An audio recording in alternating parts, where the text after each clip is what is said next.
বাংলাদেশের মানুষের জন্য ক্রিকেট শুধু একটি খেলা নয়, একটি আবেগ। যেই আবেগকে পুঁজি করে গত ১২ বছর ধরে ব্যবসা করেছেন বিসিবি সভাপতি নাজমুল হাসান পাপন ও তার পরিষদ। ফলে বিসিবির কোষাগারের অর্থ সম্পদের পরিমাণ বাড়লেও তৈরি হয়েছে নানা বিশৃঙ্খলা। অগ্রগতি হয়নি ক্রিকেটের অবকাঠামোরও। ২০১২ সালে সরকার মনোনীত সভাপতি হিসেবে প্রথমবার বিসিবির দায়িত্ব নেন নাজমুল হাসান পাপন।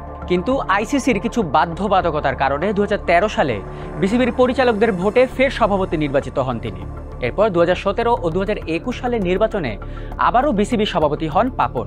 তবে মজার ব্যাপার হচ্ছে, বিসিবির নির্বাচন প্রক্রিয়াটা এমনভাবে সাজানো থাকে যে বেশিরভাগ পরিচালকই হন সমমনা। তাই ভোটের মাধ্যমে সভাপতি নির্বাচনটাও এক প্রকার নিয়ম রক্ষার। তাছাড়া প্রয়াত রাষ্ট্রপতি জিল্লুর রহমানের পুত্র হওয়ায় পারিবারিকভাবে শেখ হাসিনার ঘনিষ্ঠ ছিলেন পাপন। তাই সভাপতি পদের জন্য তার বিপক্ষে অন্য কেউ দাঁড়ানোর সাহসও পায়নি।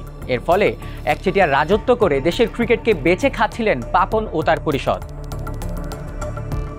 ২ যুগ ধরে টেস্ট ক্রিকেট খেলেও কোনো উন্নতির মুখ দেখতে পারেনি বাংলাদেশ। তার অন্যতম প্রধান কারণ দেশের প্রথম শ্রেণীর ক্রিকেটকে অবহেলা করা। অন্যান্য টেস্ট খেলুড়ে দেশগুলোর তুলনায় বাংলাদেশে খুব কম প্রথম শ্রেণীর ম্যাচ আয়োজন হয়। দেশে বর্তমানে 2টি প্রথম শ্রেণীর টুর্নামেন্ট হয়, একটি ন্যাশনাল ক্রিকেট লিগ ও অন্যটি বাংলাদেশ ক্রিকেট লিগ।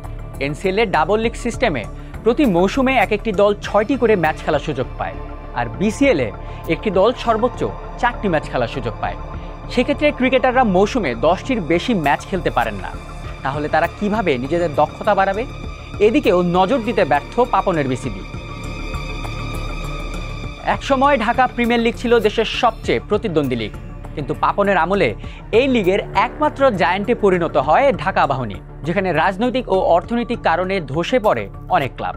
তার মধ্যে অন্যতম সূর্য তরুণ ও স্কাটন সবুজ সংঘ ক্লাব দুটি। এছাড়া ঢাকা লিগে ম্যাচ ফিক্সিং, পক্ষপাতমূলক আম্পায়ারিং তো আছেই।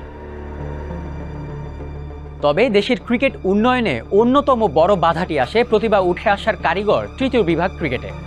এক ধাপে সেখানকার এন্ট্রি ফি 1 লাখ থেকে 5 লাখ করে দেয় বিসিবি। এতে আর্থিক টানাপোড়েনের কারণে অংশ নিতে পারে না দেশের অনেক একাডেমি।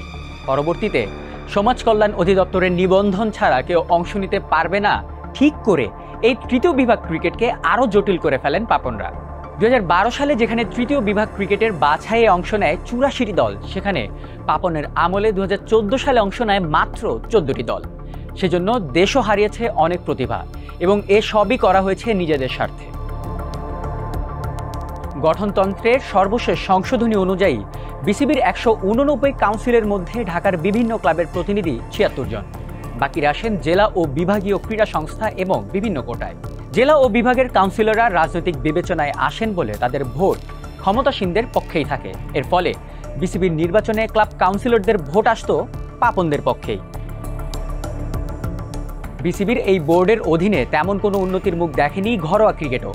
এমনকি দেশের প্রথম ফ্র্যাঞ্চাইজি টুর্নামেন্ট বিপিএল শুরুর পর থেকেই সেখানে জন্ম হয় নানা বিতর্কের।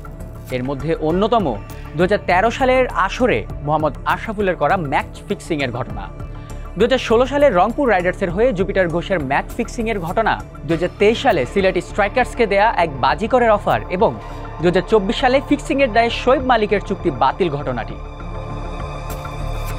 নাজমুল হাসান পাপনের অধীনে ক্রিকেটের উন্নতি হোক আর না হোক, বিসিবির আয় বেড়েছে ঠিকই। বর্তমানে বিসিবির কোষাগারে জমা আছে ১২০০ কোটি টাকা।